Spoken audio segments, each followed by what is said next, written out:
боловсрал шударгаас тогтоох тэгш бус байдлыг одоо бодлогоор зохицуулах. Хууль гарахаас өмнө үндэсний цөөн хүүхдүүд бол ямар ч хөтөлбөр байхгүй, сурах бичиг байхгүй, зүгээр тухайн аймгийн боловсрал соёлын тухайны газрын даргын тушаалаар түүнээсээ болоод 4,000 гаруй хөгжлийн бэрхшээлтэй хүүхэд боловсролын гадна байдаг нэг зүйл бол ийм дэмжих үйлчилгээнүүд байхгүй болмоос. Иргэний нийгмийн байгууллага, иргэдийн нэгдэл өөрөө тухайн салбараар дагнсан байгууллага байх нь ямар их ач холбогдолтой, ямар гоё юм бэ гэдгийг бол харуулсан. Тэр бол яг бүх нийт боловсрол дэвсэл байсан.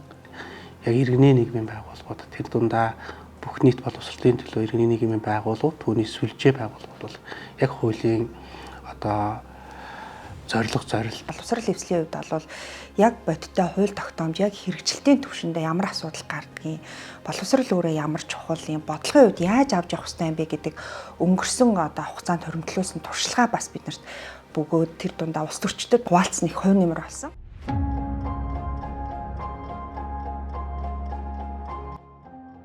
Боловсролын өмнөх хууль 2002 онд батлагдсанаас хойш одоо 10 гаруй жил өнгөрч энэ хугацаанд Монголын нийгмийн эдийн засаг, соёлын амьдралд нэлээд их өөрчлөлтүүд гарсан. Тухайлбал боловсролын салбарт шинээр шийдвэрлэх ёстой одоо тулгымдсан асуудлууд олноор хуримтлагдаж одоо төрийн зохицуулалт хэм хэмжээг шаардах болсон. Боловсрал шударгаас тогтоох тэгш бус байдлыг одоо бодлогоор зохицуулах, дээрэс нь хүмүүсийн сурч боловсрохыг хангахын тулд нэмэлт арга хэмжээ дэмжлэгүүд шаарддаг санхүүжилтийг шийдвэрлэх гэх мэтчлэн маш олон тулгамдсан асуудлууд үүссэн учраас боловсролын хуулийг одоо шинжлэхээр одоо шийдвэр гарсан. Тэгээ хуулийн одоо ажлын хэсэг байгуулагдахаас эхлээд дэд ажлын хэсгүүд орж ажиллахаас эхлээд яг иргэний нийгмийн байгууллагууд тэр дундаа бүх нийт боловсролын төлөө иргэний нийгмийн байгууллагууд, түүний сүлжээ байгууллагууд бол яг хуулийн одоо зорилго зорилт, хуулийн дээр цоо шинээр тусах, ялангуяа Монгол шиг юм тархаа бутаргаатай байшилтай энэ улсад ялгаатай тэр нөхцөл байдал үүсгэхгүй байх, чанарын ялгаа гарахгүй байх. За тэгээд цаашлаад одоо яг энэ хуулийг хэрэгжүүлэхэд одоо яг хүн болгонд ойлгомжтой байх чиглэлээр нь бол одоо эхнээс нь эхэлж оролцож ажилласан. Маргинал бүлэг, зорилтод бүлгийн дуу хоолой, иргэд, гишүүн байгууллагуудынхаа дуу хоолойг өөртөө боловсруулчихад тэгээд улсын хурлын гишүүд жишээлбэл одоо үндэсний цөөнх иргэдийн сурч боловсрох эрхэм тулгуурч бэрхшээлүүд энэ талаар бид улсын хурлын гишүүн Абубакар Бадалхангуа тэгээд БС-ийн гишүүдтэй бид нар нэгээс хоёр удаа уулзсан. Анхны одоо мэдээллийг өгсөн тулгымдсан асуудлууд ийм байна, шийдвэрлэх арга зам нь ийм байна, хөтөлбөр хийгдэх ёстой, хөтөлбөрийн дараа сурах бичгүүд хийгдэх ёстой гэх мэтлэн бидний өөрсдийн төлөвлөсөн бичсэн мэдээллүүдээ боловсролын ерөнхий газар, яам, тамгын газруудын холбогдох шийдвэр гаргах төвшингийн хүмүүстэй бид нар хэд хэдэн удаа уулзалт хийж өөрсдийнхээ үзэл бодлоо танилцуулсан. Түүхэнд анхудаа хос хэлний хөтөлбөр гэдгийг батлуулж чадлаа. Одоо үндэсний цөөн хүүхдүүд монгол хэлээр сурах хөтөлбөр анхудаа батлагдлаа. Үүнээс өмнө энэ хууль гарахаас өмнө үндэсний цөөн хүүхдүүд бол ямар ч хөтөлбөр байхгүй, сурах бичиг байхгүй, зүгээр тухайн аймгийн боловсрал соёлын тухайны газрын даргын тушаалаар тэр ховд аймгийн ховд сум, буян цумууд хүртэл тэргээр явж байсан. Ямар ч бодлого байхгүй. Өөрсдийнхөө бор зүрхээрээ ингэж явж исэн байна. Тэгээ хууль батлагдсанаар энэ хөтөлбөртэй болж байгаа явдал маань дахиад сурах бичиг зохиогдох, монгол хэлээр хос хэлээр хичээлэх энэ үндэс суурь нь тавигдсан гэж баярлаж байгаа. Тэгэхээр ялгаатай хэрэгцээтэй суралцагчид дотроос хамгийн их эрхэн зөрчигдөж байгаа бүлэг бол хөгжлийн бэрхшээлтэй суралцагчид байдаг. Тэгэхээр хөгжлийн бэрхшээлтэй суралцагчдын хувьд орчин зайлшгүй хүртээмжтэй байх хэрэгтэй байдаг. Мөн тодорхой тохируулгууд хийгдэх ёстой байдаг.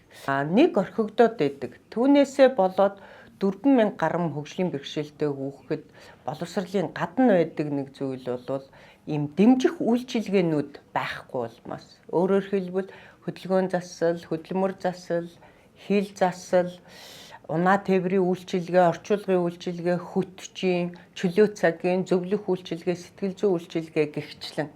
Тэгэхээр энийг бол бусад оронд дэмжих үйлчилгээ гэдэг үйлчилгээгээр ингэж хангаж өгжээж тэр хүний ялгаатай хэрэгцээнд нийцүүлэн бас хамт олон нийгэм дунд нийгэмшхүйг нь орхилгүйгээр тусгаарлахгүйгээр бас ийм боловсролын үйлчилгээг хангадаг ийм үйлчилгээ байдаг байна. Тэгэхээр энийг бид нар бас энэ боловсролын хуулиндаа оруулахад анханасаа бас яг энэ зүтгэсэн. Эдийн засгийн газар байгуулагдаад боловсролын багц хуулийг одоо шинжилэн найруулна гэж улс төрийн мэдээлэл хийсэн цагаас эхлээд боловсролын эвсэл одоо боловсролын хуулийн тусгах саналуудаа бүх гишүүдэд оролцуулан одоо боловсруулж эхэлсэн. Тэгээ боловсролын яамн дээр одоо ажлын хэсэг байгуулагдаад санал оролцогч талуудаас санал цуглуулахад манай санал аль хэдийн одоо бэлэн болсон байсныг болоо ажлын хэсэгтэр танилцуулаад хуулийн эхний одоо төсөл бичигдэхэд бидний зарим санал аль хэдийн тусцсан байсан гэсэн.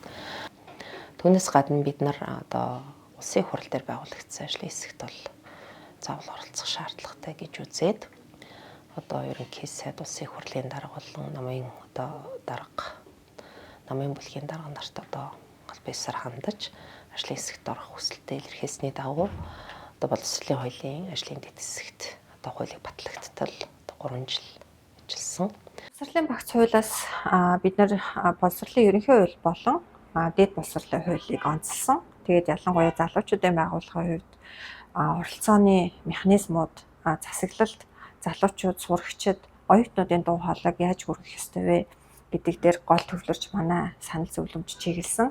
Мөн үүнээс гадна бид нар дэд боловсролын хууль дээр дэд боловсролын байгууллага нийгэмд ямар үүрэг гүйцэтгэдэг вэ? Баруун нийтийн хөгжсөн улс орнуудад дэд боловсролын байгууллагуудад ямар чиг үүрэг байдаг вэ гэдэг дээр голлон анхаарсан зарчмын шинжтэй санал зөвлөмж хөрвүүлж бодлогын нөлөөлөлт хувь нэмрээ оруулсан байгаа. Боловсролын эвслийн зүгээс төрийн захиргааны төв байгууллагаас гадна ирэх барьж байгаа намын стратеги тантай хамтраад тухайн think tank-ийн зүгээс яг энэ гаргадаг сэтгүүл дээр бол яг энэ өөрсдийн бодлогын санал, өөрсдийн бодлогын шийдвэр бол илэрхийлж тусгасан байдаг. Жишээлбэл Абижаны зарчим гэж яг юу хэлэх юм?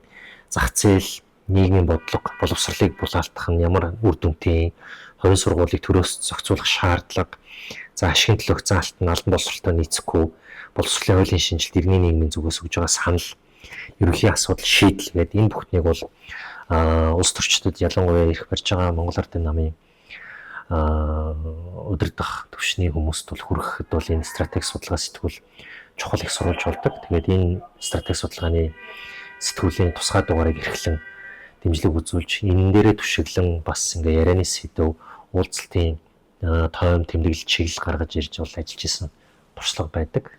За ингээд боловсролын ерөнхий хуулийг хэлцэж яхад бол бид нар бүх нийт боловсролын эвслийнхэнд ингээд санал тавиад ярилцаад бид нар энэ хууль дээр үл ингээд бүх мэдээллүүдийг гаргачлаа. Ингээд та бүхний хэлцэж анхаарч байгаа энэ хууль боловсролын ерөнхий хууль дээр үл бид нар ашиг сонирхлын зөрчилтэй гишүүдийг тодорхойлоод эдгээр гишүүдийн ашиг сонирхлын зөрчилтэй учраас одоо хуулийн сануултал хураалтад оролцохгүй байх тал дээр нь мэдээлэл гаргая хэдүүлээ хамтраад ажиллая гэж явсан. Тэгээд энэ бол хамгийн анхны бөгөөд их сайн жишг болсон гэж харж байгаа.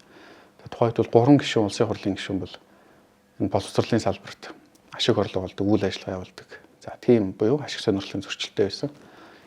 Иргэний нийгмийн байгууллага, иргэдийн нэгдэл өөрөө тухайн салбараар дагнсан байгууллага байх нь ямар их ач холбогдолтой, ямар гоё юм бэ гэдгийг бол харуулсан. Тэр бол яг бүх нийт боловсрол эвсэл байсан. Улс төрийн намын үед ирэх барьж байгаа хэдий ч гэсэндээ альва асуудал дээр бас дотроо байр суурийн хувьд нэлээд том зөрүүтэй, бодлогын зөрүүтэй асуудлууд байдгийн нэг жишээ нь бол яг энэ боловсролын багц хууль дээр гарсан. Яг энэ асуудал дээр намын хувьд бол ийм дотоод хаалттай байдлаар ямар ч байсан байр сууриа нэгтгэх нь зүйтэй.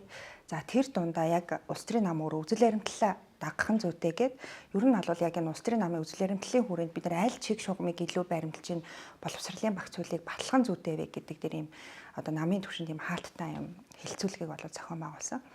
Тэгээ яг энэ хэлцүүлэгт бол ерөнхий сайд за намын бас ерөнхий нарийн бичгийн дарга, амар эсгэлэн дарагч гэдэг юм ингээд эрхүүгийн албан тушаалтнууд бол бүгдээрээ оролцоод энэ хүрээнд бол нэлээд хид хид асуудлыг бол хүндсэн яг багц хуулийн хувьд бол за нэгдүгээрт бид нар яг үнэхээр тэр хувийн сургуулийн асуудлыг ямар төвшөнд бодлогын хувьд яаж барьж явах ёстой юм. За энэ нь өөрөө нөгөө социал демократ үзэл баримталтай хэрхэн нийцхийн ирээдүйн боловсролын хувьд эргэтгэж байх нийгмийг бүтээхэд одоогийн багц хууль ямар хувь нэмэр оруулах юм бэ гэдгийг зайлшгүй нэгдэлтэй ярьсан. За үүнд бол мэдээж боловсрол эвсэл бол зайлшгүй одоо чухал үүрэгтэй оролцсон. За бидний хувьд бол илүү нөгөө улс төрийн нам, улс төрийн бодлого шийдвэр гаргах хүмүүсээ оролцуулах тэр хүмүүст бид нар бас нөгөө ойлголт тий өгөх. За дээрэс нь хууль дээр болохгүй байгаа яг ямар заалтууд байгаа вэ гэдэг дээр илүү нөгөө шийдвэр гаргагч нарын анхаарлыг хандуулах. Нөгөө талаас боловсрал эвслийн хувьд бол яг бодиттой хууль тогтоомж яг хэрэгжилтийн түвшиндээ ямар асуудал гардгийг, боловсрал өөрөө ямар чухал юм, бодлогын хувьд яаж авч явах ёстой юм бэ гэдэг өнгөрсөн одоо хугацаанд хоригдлуулсан туршлагаа бас биднэрт бөгөөд тэр дундаа улс төрчдөд бас их хуваалцсан их хувь нэмэр болсон. Хуулийг шинэ үзэл баримтлалаар, шинэ одоо агуулгатайгаар шинэ шатанд гаргах чиглэлээр нэлээд олон их хурлын гишүүд маань одоо манлайлж ажилласан.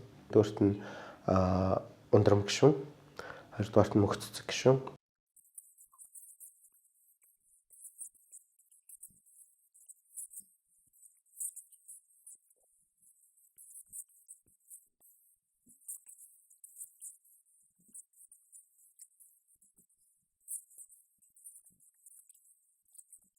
Нэгдүгээр хөтөлбөрийн шинжилгээг бид нар хийх ёстой. Сүүлийн 20 жил энэ ерөнхий боловсролын сургуулийн хөтөлбөрийг 4 удаа өөрчилсөн. Нэг хүүхэд 12 жил сурахдаа 3 өөр хөтөлбөрөөр сураад гарсан байна. Тэгээ энэс чинь болж одоо энэ өнөөдөр ажлын байранд тохирохгүй шаардлагатай мэдлэг чадвартай тийм хүн олдохгүй байна.